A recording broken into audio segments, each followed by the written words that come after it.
Hello, welcome. I'm just making this video for archival purposes. Today I was doing research on YouTube as usual, and after some time I got bored, so I started watching, there's a channel, like a documentary channel called Filth. They go into people's homes that are desperately in need of cleaning, like mountains of trash all the way up to the ceiling, and they're called hoarders. And first you're like, oh, these people are very rare, and they say approximately 16 million Americans or this many million British are hoarders.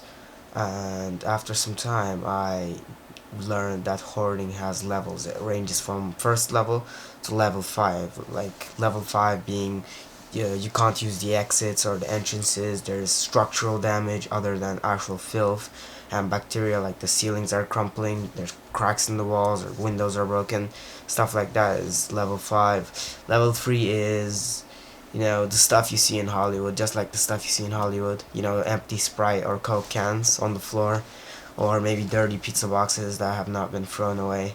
Level 1 is pretty much uncluttered, just normal walkways, exits are open, no structural damage, barely even any fire hazards. But level 1 is where it begins, when your storage spaces starts filling up. So it seems all so impossible. You see all these people, they're hoarders. You say I'll never be like that, but you look around and you realize that you're a hoarder to some degree. I mean, all my life I've refused to throw away certain things. I'd get receipts, I'd get stuff from very useless stuff normal people would throw away, stuff that I would never use again, but just there's like this very slim chance I will look at it again or recall something from it, or use it for something. Let me get it back into manual focus. Yeah, or use it for something. But other than that, it just pretty much sits there, either in my pocket for years or either in one of those boxes, and it just increases, keeps piling, and piling. And one of the worst examples is, it doesn't cause any danger because I was fully aware of it, but I have something called a Swiss card. I don't know if you know it. Some guys will know it. It's a model of Victorinox. It's shaped like a credit card. It's the size of a credit card. It fits in your wallet. It has a blade smaller than 2 inches for the British guys. It has scissors, has a needle, has a pen. It's basically credit card sized multi-tool. I was going on a trip to Austria, and there was so many layers of fossilized and old and crumpled up receipts and pieces of cardboard and paper, notes that I would never use in the front pocket of my fanny pack, that when I was checking for dangerous stuff before handing my bags, I didn't notice it. So I passed 3 checkpoints with a knife and scissors on me, and I didn't even notice until I've actually landed in Vienna and I've actually gotten out of the airport. And the way I realized is I didn't check. I was trying to open a pack of chips, and by reflex my hand just went into my bag before I got my baggages, and it pulled out a blade, and I'm like, I didn't get my baggages yet, why do I have this? And I had to put it away very quickly. And it's basically one of the drawbacks you have to hoarding stuff.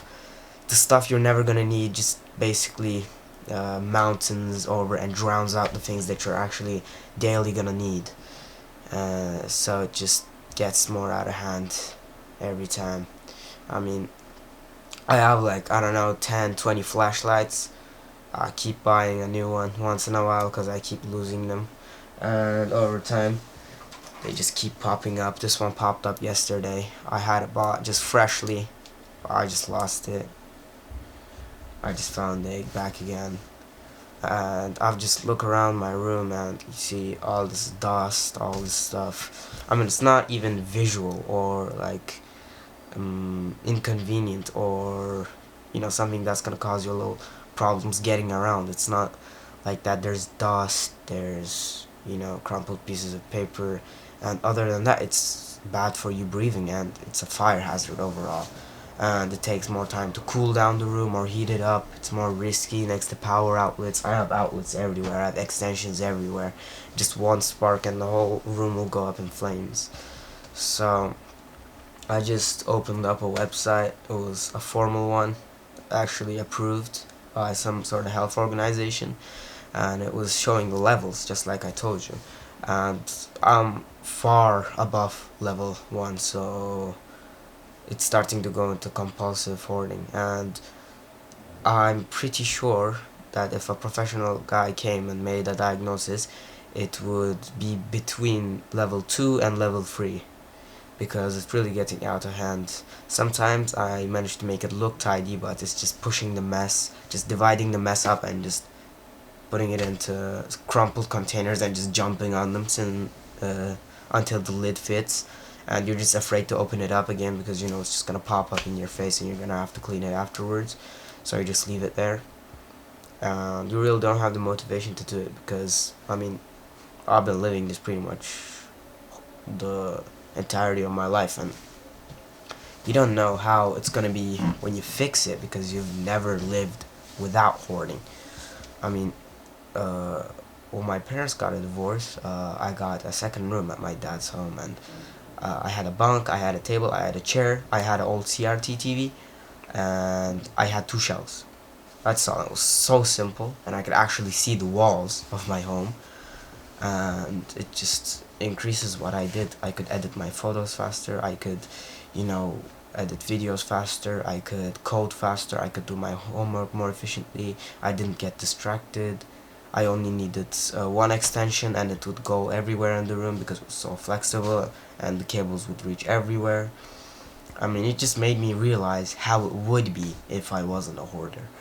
So when I'm back at my original room, that, you know, the other room's newer, that's why it's that clean. And when I'm back at this room, it didn't feel like it before, but now it feels like all 4 walls are closing because everywhere I look, I can't see the object itself. It always has some sort of add-on on it. It has, like, for example, my bed. I don't see the bed. I have a flashlight on it. I have the lens cap of the camera. I have a stupid T-Move tripod.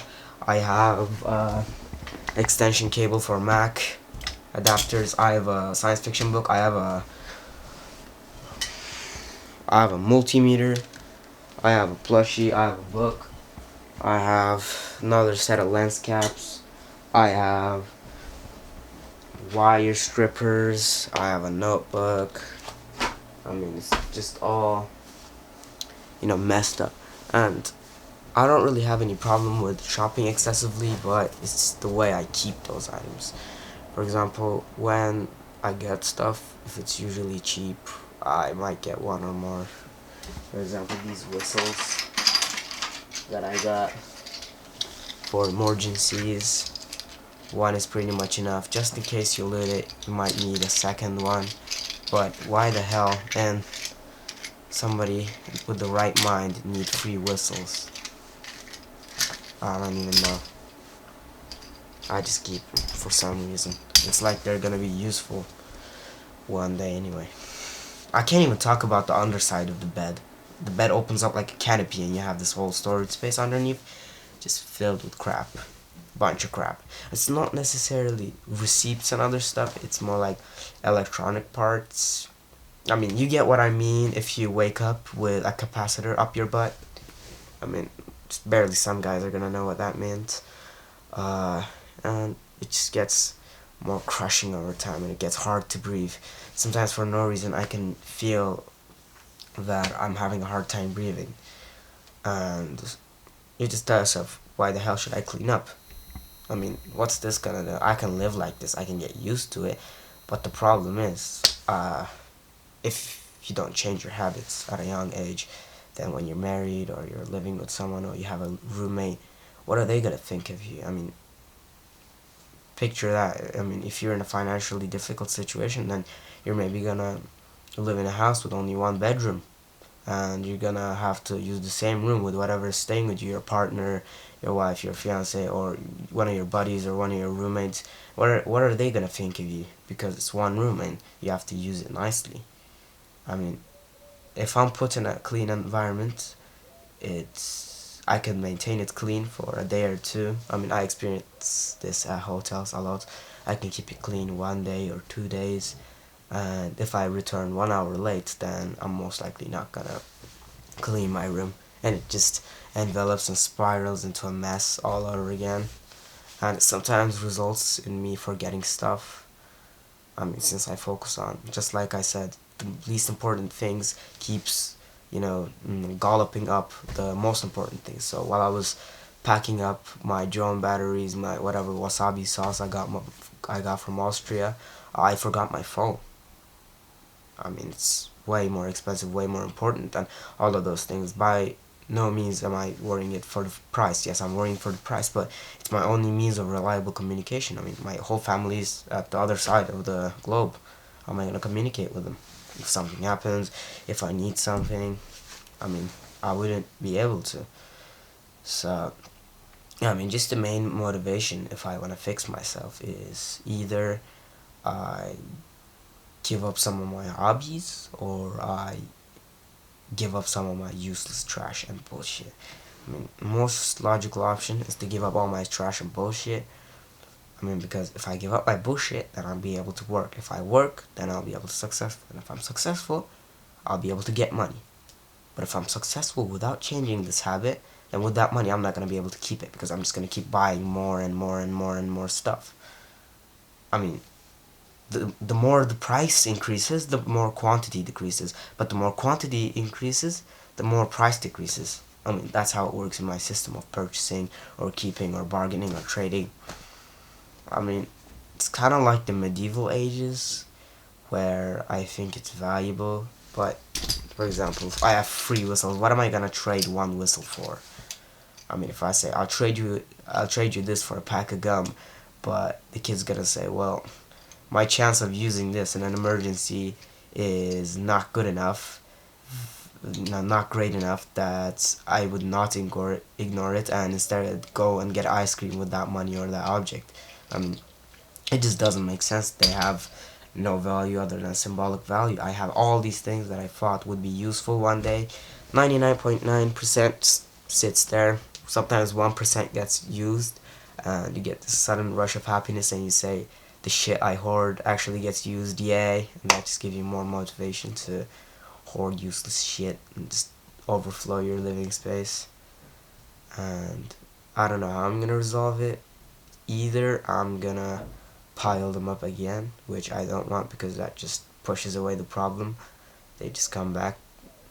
Or I can permanently just dry the roots of this whole problem and actually get rid of all this stuff. And maybe, just maybe, I can move all my unnecessary stuff into a second room or another place, and when I see how good it actually looks and feels and how productive I can be without all that unnecessary stuff, I can go to the place I stashed those useless shit, and I can go walk them through, and I can take the most needed stuff and just dispose of the rest. So that just seems like it. I mean, I'm pretty sure some of you guys have these kinds of problems as well. I know this video isn't gonna reach much of a bigger audience, but maybe it'll help, you know. I don't know, I just want to express my feelings. If you feel the same, just feel free to comment. We can message directly if you want. Take care. I'll see you next time. Bye.